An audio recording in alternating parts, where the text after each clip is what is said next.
Sometimes you come across an article that just says it all, that says what you've been wanting to say about the things that you've been wanting to say, in the way you want to say it. And that's this article here on Caitlin Johnstone's Substack about, well, why don't you ever criticize Russia's warmongering, huh? Yeah, this whole Ukraine war, I've been doing what I always do. I'm skeptical of the war. Hashtag stop all war. And so what do I do? Well, it's the same old lies, the same old everything that they said about Iraq and Afghanistan and all sorts of other wars. But some people, you know who you are just taken in by the propaganda. And that's what they do. It's like, oh, you're criticizing. How dare you criticize the U.S.? How dare you criticize NATO? Why don't you criticize Russia?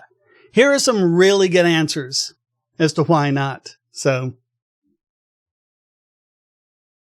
she says it's a question born of delusion and propaganda brainwashing and has several good answers. Here are some of my favorites. Why don't you ever criticize Russia's warmongering? Well, I do. To the limited extent, I believe it's necessary in a civilization that's being deliberately saturated in maximum amplification criticisms of Russia's warmongering. Putin is responsible for Putin's decision. The U.S. is responsible for the U.S. empire's decision. Putin is responsible for deciding to invade Ukraine, and the U.S. empire is responsible for provoking that invasion.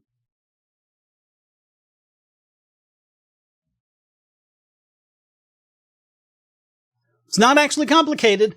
If I provoke someone into doing a bad thing, then we each have a degree of moral responsibility for the bad thing that was done. And this goes back to 9/11. There's no excusing the attacks, of course. But it's important to know that the attacks were blowback from our foreign policy. But you point that out, it's like, why do you love the terrorists? Why do you hate America? There's no difference, people, here. No difference at all. So modern empire apologia revolves around pretending that provocation is simply not a thing. It's bizarre and undignified, and people should feel embarrassed for doing it. You know what provocation is. Stop acting like an idiot.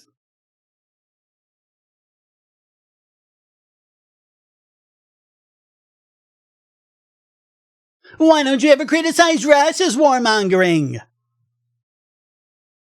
Why don't I instead spend all my time criticizing the most powerful and destructive government on earth, whose crimes are always either ignored or supported by the political and media institutions of the English-speaking world? I actually think she's Australian, by the way, but it's still the same thing. You look at the United States on the world stage. Is there anyone worse? Come on.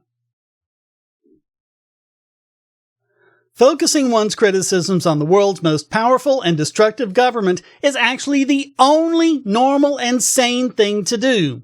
It's not strange and suspicious that I do it. It's strange and suspicious that more people don't.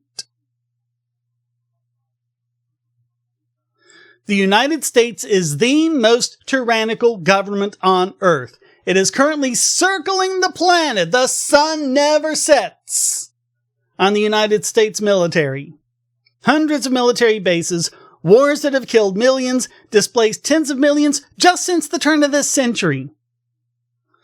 Its sanctions and blockades continuously target civilians with deadly force in nations like Venezuela, Yemen, and Syria, just like they did in the past with Iraq.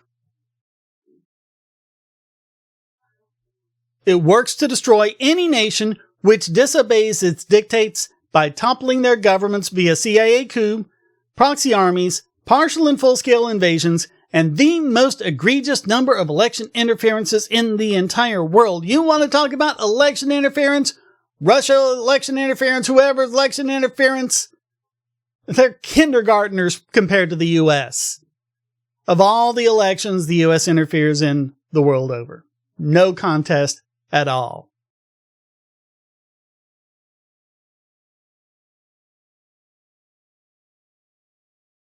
none of these things are true of Russia. Focusing on the world's worst offender is normal, especially in a Western media environment where that offender receives almost no meaningful criticism from major institutions. Why don't you ever criticize Russia's warmongering? Why don't you show me a major Western institution that gives an appropriate level of criticism to the warmongering empire I spend my time criticizing, instead of spending 100% of its time criticizing foreign governments? What? You can't? Because the entire Western political media class reliably facilitates the information interests of that empire? Well, okay then. That's the imbalance I'm trying to fix. If you got a balance scale, you got a whole bunch of stuff on one side and hardly anything on the other, and so it's way tipped over. How do you balance it out? Do you balance it out by putting the same thing on each side? Oh, we can't ignore this side that has all the stuff heaped on it already. No! You balance it out by putting more weight on the side that doesn't have much. That's what balance is, people. Why don't you ever criticize Russia's warmongering? This is going to blow your mind, but I don't actually have a Russian audience. Most of my audience is American. I can see that in the analytics. I've got Canadians, I got Europeans, I got Australians, I got some foreigners. But overwhelmingly, it's American. And even among the foreigners, it's overwhelmingly Western. We got a few people from like Eastern Europe, Russia, places like that. Overwhelmingly the West, and especially the United States. I have an English-speaking audience which lives predominantly under the thumb of the Western Empire. That's where my voice gets heard, and that's where my voice can make a difference. When it's not being shadow banned, that is. Why don't you ever criticize Russia's warmongering? The only reason it even occurs to you to ask that question is because you are surrounded all day by voices who spend all their time criticizing Russia's warmongering and no time criticizing U.S. warmongering. That's the normal for you. That's what you perceive to be normal. That's how brainwashing works. It takes the abnormal things that the cult leaders want you to think is normal and saturates you with them. That's what it does. Someone focusing their criticisms on the world's most powerful and destructive government only looks weird to you because you've been conditioned by propaganda to see criticism of Russia as normal and criticism of the U.S. empire as a freakish aberration. Only in the most propaganda-addled of minds does focusing one's criticism on the world's most powerful and destructive government look strange and suspicious. Only in the most brainwashed of brains does focusing one's criticism on the most powerful empire to ever exist look like a sign of immorality, dysfunction, treason, or support for the Kremlin.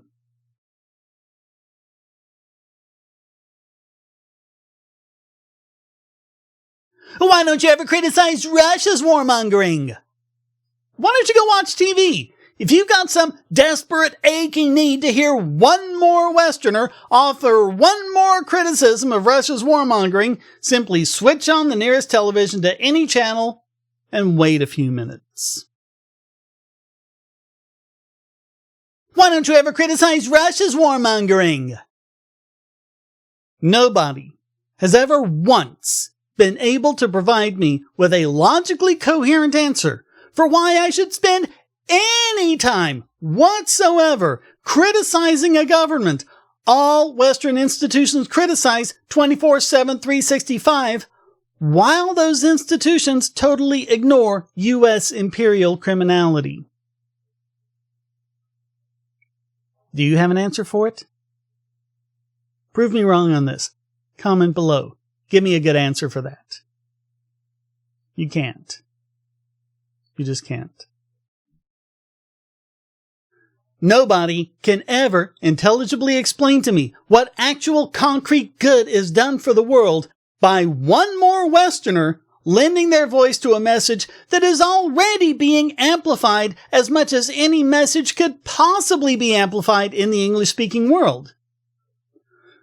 They always wind up resorting to saying things like, well, it makes you look bad if you don't criticize both. Like they transform into my pro bono PR agents who suddenly pretend to care very deeply about protecting my public image. Really? They just want me to shut up and stop criticizing the empire.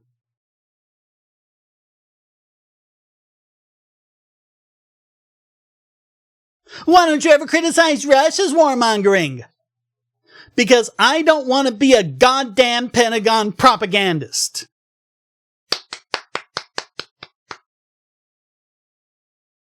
Throwing your weight behind Russia bad messaging in such an environment is an irresponsible use of your voice, especially when you could be using your voice to call for de-escalation, diplomacy, and détente, and help people understand that they are being deceived.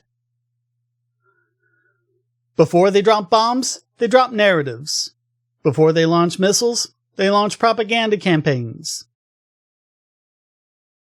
If you choose to lend your energy to the narrative control operations designed to pave the way to death and destruction, then you are just as responsible for that death and destruction when it occurs as the person who hits the launch button. You are responsible for what you put out into the world. And you are responsible for its consequences. Stop functioning as an unpaid empire propagandist just because it's sometimes awkward not to.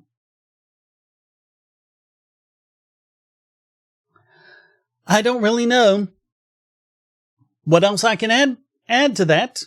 Other than, of course, comments for the comment god, shares for the share throne, like, subscribe, the bell. Please go to donate.bogosity.tv if you like what I do. And most of what I do is the same kind of balance. You know, just trying to give some counter to all the narratives and propaganda that's out there. So if you like that, donate.bogosity.tv. All sorts of ways to give, including becoming a supporter at Patreon and Subscribestar. $1 a month. See all my videos early and ad-free. Join the live streams, all sorts of things. Thank you so very much. Until next time, stay strong and be free.